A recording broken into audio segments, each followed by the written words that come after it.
Welcome to Skillup AI. ഗൂഗിളിൻ്റെ notebook LM എന്ന AI ടൂളിൽ 2 അഡീഷണൽ ഫീച്ചേഴ്സ് ആഡ് ആയിട്ടുണ്ട്. ഇൻഫോഗ്രാഫിക്സും സ്ലൈഡ് ഡെക്കും. ഈ 2 ഫീച്ചേഴ്സ് എങ്ങനെയാണ് യൂസ് ചെയ്യുന്നതെന്നാണ് ഈ വീഡിയോയിൽ പറയുന്നത്. അതിനായിട്ട് ഗൂഗിളിൻ്റെ നോട്ട്ബുക്ക് എല്ലാം ഓപ്പൺ ചെയ്യാം.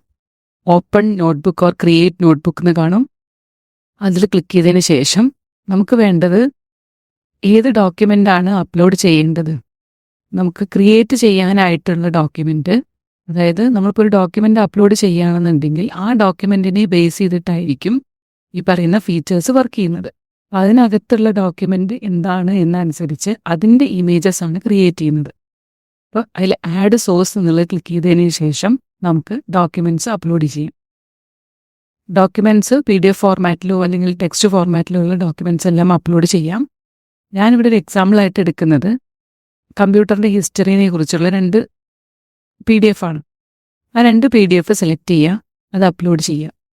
ഈ ഡോക്യുമെൻറ്റ്സിൽ അടങ്ങിയിരിക്കുന്ന കണ്ടന്റ് എന്താണ് എന്നുള്ളത് വായിച്ച് മനസ്സിലാക്കുന്നതിന് പകരം ഇതിനകത്ത് ഇൻക്ലൂഡ് ചെയ്തിരിക്കുന്ന കണ്ടന്റിനെ കുറിച്ച് ഈസി ആയിട്ട് ഇമേജസ് ആയിട്ട് നമുക്ക് കാണിച്ചു തരും. അതാണ് ഇൻഫോഗ്രാഫിക്സ് എന്ന് പറയുന്നത്. പെട്ടെന്ന് നമ്മളിപ്പോൾ ഒരു നോട്ട്ബുക്ക് ഫുള്ളായിട്ടിരുന്ന് വായിച്ച്, അല്ലെങ്കിൽ ഇപ്പോൾ ഒരു റിസർച്ച് പ്രൊപ്പോസൽ തയ്യാറാക്കുന്നവരാണെങ്കിൽ, അല്ലെങ്കിൽ ഒരു ജേർണൽ ആർട്ടിക്കിൾ വായിച്ച് മനസ്സിലാക്കുന്നത്, അതിലൊക്കെയുള്ള കണ്ടന്റ് വായിച്ച് എടുക്കുന്നതിനേക്കാൾ പെട്ടെന്ന് നമുക്ക് എന്താണ് ഒരു ഇമേജ് കണ്ടു കഴിഞ്ഞാൽ മനസ്സിലാവുമല്ലേ. അതിലത്തെ എല്ലാ മെയിൻ പോയിന്റ്സും ഇൻക്ലൂഡ് ചെയ്തുകൊണ്ടായിരിക്കും ആ ഒരു ഇമേജ് ഡെവലപ്പ് ചെയ്യുന്നത്. അപ്പം അതിനായിട്ട് നമ്മുടെ നോട്ട്ബുക്ക് എല്ലാത്തിൻ്റെ റൈറ്റ് സൈഡിൽ അതിൻ്റെ എല്ലാ ഫീച്ചേഴ്സും കൊടുത്തിട്ടുണ്ട്. അത് ലാസ്റ്റ് ഫീച്ചറായിട്ട് ഇൻഫോഗ്രാഫിക്സ് ആൻഡ് സ്ലൈഡ് ഡെക്ക് 2 നിങ്ങൾക്ക് കാണാൻ പറ്റും. ഇൻഫോഗ്രാഫിക്സ് എന്നുള്ളത് ക്ലിക്ക് ചെയ്യാം. ഡിഫോൾട്ടായിട്ട് സാധാരണ നോട്ട്ബുക്ക് എല്ലാത്തിൽ ഡെവലപ്പ് ആവുന്നതെല്ലാം ഇംഗ്ലീഷ് യൂസ് ചെയ്തിട്ടാണ്. ഇംഗ്ലീഷിലായിരിക്കും അതിൻ്റെ ഔട്ട്പുട്ട്സ് എല്ലാം ജനറേറ്റ് ചെയ്യുന്നത്. ഇത് നമുക്ക് അത് ഇംഗ്ലീഷിൽ നിന്ന് മാറ്റിയിട്ട് നമുക്ക് മലയാളം അല്ലെങ്കിൽ ഹിന്ദി അതുപോലുള്ള വേറെ ഏത് ലാംഗ്വേജ് വേണമെങ്കിലും നമുക്ക് യൂസ് ചെയ്യാവുന്നതാണ്. ഇപ്പം ഞാനിവിടെ എക്സാമ്പിളായിട്ട് മലയാളത്തിൽ ജനറേറ്റ് ചെയ്യാം. നമ്മൾ കൊടുത്ത കണ്ടന്റിനെ ബേസ് ചെയ്തിട്ടുള്ള ഇൻഫോഗ്രാഫിക്സ് നമുക്ക് മലയാളത്തിൽ എങ്ങനെ ജനറേറ്റ് ചെയ്യാം. അപ്പോൾ ചേഞ്ച് ലാംഗ്വേജ് എന്നുള്ളിടത്ത് പോയി നമ്മൾ എന്ത് ചെയ്യണം, നമ്മുടെ മലയാളം സെലക്ട് ചെയ്യും.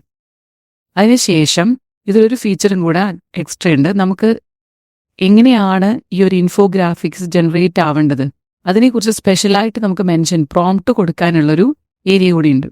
ഏത് കളറിൽ ജനറേറ്റ് ചെയ്യണം, അല്ലെങ്കിൽ ഏത് മോഡലിലായിരിക്കണം വേണ്ടത് എന്നുള്ള സ്പെസിഫിക് ആയിട്ട് നമുക്ക് എന്ത് കൊടുക്കാൻ പറ്റും, പ്രോംപ്റ്റ് എഴുതാൻ പറ്റും. അപ്പോൾ കുറച്ചും കൂടിയും നമ്മൾ കണ്ടന്റ് ബേസ് ചെയ്തിട്ട് നമുക്ക് എങ്ങനെയാണോ ഇമേജ് ജനറേറ്റ് ആയിട്ട് വരേണ്ടത് അങ്ങനെ ഉള്ള പ്രോംപ്റ്റുകൾ നമുക്ക് ഇവിടെ കൊടുക്കാൻ പറ്റും. ഈ ഒരു പ്ലാറ്റ്ഫോമിൽ നമുക്ക് കൊടുക്കാനായിട്ട് പറ്റും. ജനറേറ്റ് കൊടുത്തു കഴിഞ്ഞാൽ ഇൻഫോഗ്രാഫിക്സ് നമുക്ക് സൈഡിലായിട്ട് ഇങ്ങനെ ഡെവലപ്പായി വരുന്നത് നമുക്ക് കാണാനായിട്ട് പറ്റും. അത് 2-3 മിനിറ്റ് എടുക്കുന്ന പ്രോസസ്സാണ്. നമ്മളുടെ നെറ്റിൻ്റെ സ്പീഡിനനുസരിച്ച് 2-3 സെക്കൻഡ്സിലൂടെ നമുക്കത് ഡെവലപ്പായി വരും.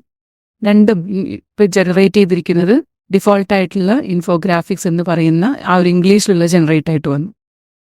ഇപ്പോൾ കണ്ടന്റ് കൊടുത്തിരിക്കുന്ന PDF-ലെ ഏറ്റവും ബേസിക്സ് ആയിട്ടുള്ള ഹിസ്റ്ററി ഓഫ് കമ്പ്യൂട്ടേഴ്സ് എന്ന് പറയുന്നത് നമുക്കതിൻ്റെ ഏറ്റവും ബേസിക്സ് ആയിട്ടുള്ള കാര്യങ്ങൾ അതിൽ ഇൻക്ലൂഡ് ആയിട്ടുള്ള എല്ലാം നമുക്ക് എന്താണ് ഒരു ഇമേജ് പോലെ തന്നെ നമുക്ക് കാണിച്ചു തരികയാണ്. ഇത് നമുക്ക് ഡൗൺലോഡ് ചെയ്യാൻ പറ്റും, സേവ് ചെയ്ത് വെക്കാം, ഷെയർ ചെയ്യാം. അങ്ങനെയുള്ള ഓപ്ഷൻസ് എല്ലാം നമുക്ക് അവൈലബിൾ ആണ്. അതേപോലെ തന്നെ സൂം ഇന്നും സൂം ഔട്ടും ചെയ്ത് ഇതെന്താണ് എഴുതിയിരിക്കുന്നത് എന്നുള്ളത് കൃത്യമായിട്ട് മനസ്സിലാക്കാൻ പറ്റും. ഇനി മലയാളത്തിൽ ജനറേറ്റ് ചെയ്തതിൻ്റെ സെയിം കണ്ടന്റ് തന്നെ നമുക്ക് മലയാളം നമ്മൾ കൊടുത്തിട്ടുണ്ടായിരുന്നല്ലോ, അത് മലയാളത്തിലും ജനറേറ്റ് ചെയ്ത് തരും. അപ്പോൾ എത്ര ഈസി ആയിട്ടാണ് നമുക്കൊരു കണ്ടന്റ് മനസ്സിലാവുന്നത് നോക്കൂ. പെട്ടെന്ന് തന്നെ നമുക്കിത് വായിച്ചെടുക്കുന്ന ആ ഒരു സമയത്തിനുള്ളിൽ തന്നെ അതിനകത്ത് കൊടുത്തിരിക്കുന്ന ഡാറ്റേനെ ബേസ് ചെയ്തിട്ട് ഇമേജസ് ആയിട്ട് നമുക്ക് മനസ്സിലാക്കാൻ പറ്റും. അപ്പോൾ ഇമേജായിട്ട് നമുക്ക് പെട്ടെന്ന് തന്നെ കാഴ്ചയിൽ നമുക്ക് ഓർത്ത് വയ്ക്കാൻ വളരെ ഈസിയാണല്ലേ.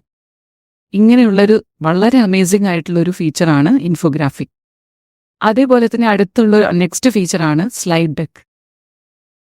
കൊടുത്തിരിക്കുന്ന കണ്ടന്റിനെ ബേസ് ചെയ്തിട്ട് പ്രസൻറ്റേഷൻസ് പ്രിപ്പയർ ചെയ്ത് തരിക.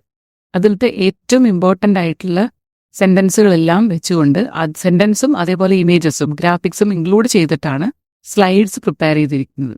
നമ്മൾ ഇവിടെ 2 PDF കൊടുത്തിട്ടുള്ളൂ. അപ്പോൾ അതുകൊണ്ട് 10-12 സ്ലൈഡ്സാണ് ജനറേറ്റ് ചെയ്യുന്നത്.